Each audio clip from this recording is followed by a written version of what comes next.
Assalamualaikum warahmatullahi wabarakatuh. Selamat pagi teman-teman semua dan selamat pagi Bapak Sofi. Semoga semuanya dalam keadaan sehat dan dalam keadaan baik. Saya Almira selaku moderator di kelompok 4. Pada kesempatan kali ini kami akan mempresentasikan hasil diskusi kami yang berjudul Ihtisan sebagai metode penetapan hukum Islam.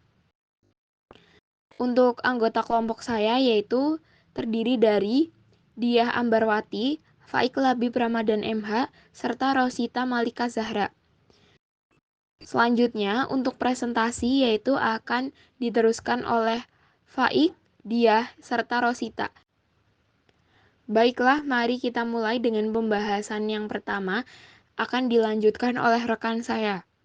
Baik, yang pertama yaitu ada pengertian istisan. Istisan adalah sebuah konsep dalam ilmu usul fikih yang mengacu pada tindakan memilih hukum yang lebih baik atau lebih sesuai dengan situasi tertentu. Meskipun hukum tersebut mungkin bertentangan dengan hukum umum yang telah ditetapkan. Pada intinya, istisan adalah fleksibilitas dalam hukum Islam, memungkinkan penyesuaian terhadap situasi yang unik atau berubah. Dasar istisan adalah akal sehat dan pertimbangan yang matang dari seorang mujtahid ahli hukum Islam. Ada dua jenis istisan. Yang pertama, istisan kias. Memilih kias analogi yang lebih lemah, namun lebih sesuai dengan khusus yang ada. Yang kedua yaitu istisan khusus. Membuat pengecualian terhadap hukum umum demi kemaslahatan umum.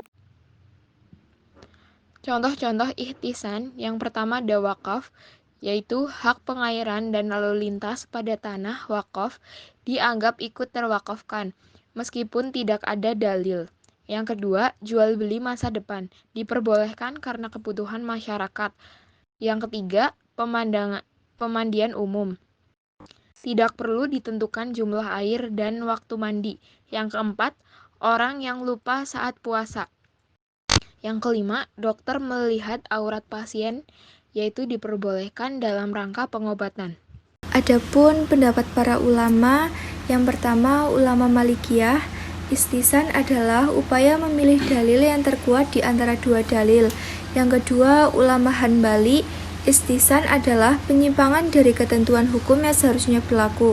Yang ketiga Imam Syafi'i menolak penggunaan istisan sebagai sumber hukum karena dianggap didasarkan pada hawa nafsu belaka. Yang keempat Imam Abu Hanifah banyak mendasarkan ijtihadnya kepada rayu dan sangat selektif dalam menerima hadis. Istisan dapat menjadi sumber hukum Islam, masdar al-hukmi al-naqli jika telah menjadi produk hukum. Istisan juga dapat menjadi metode hukum Islam, torik istimbat al-hukmi jika dijadikan sebagai suatu proses atau cara dalam menetapkan suatu hukum. Contoh penerapan istisan dalam kehidupan sehari-hari, yang pertama itu ada menjamak sholat isya dan maghrib karena sedang dalam perjalanan. Yang kedua, memandang aurat lawan jenis dengan maksud untuk penyembuhan. Untuk menyimpulkan presentasi, ada beberapa poin penting yang bisa kita ambil. Yang pertama yaitu, ihtisan merupakan alat yang penting dalam hukum Islam untuk memastikan bahwa hukum Islam tetap relevan dan adil dalam berbagai situasi. Untuk poin kedua, ihtisan adalah semacam atau pengecualian dalam hukum Islam yang digunakan ketika ada alasan yang kuat untuk melakukannya. Baik, setelah sesi pemaparan materi sudah selesai yang dibicarakan oleh rekan saya, setelah itu kami membuka sesi pertanyaan dan diskusi.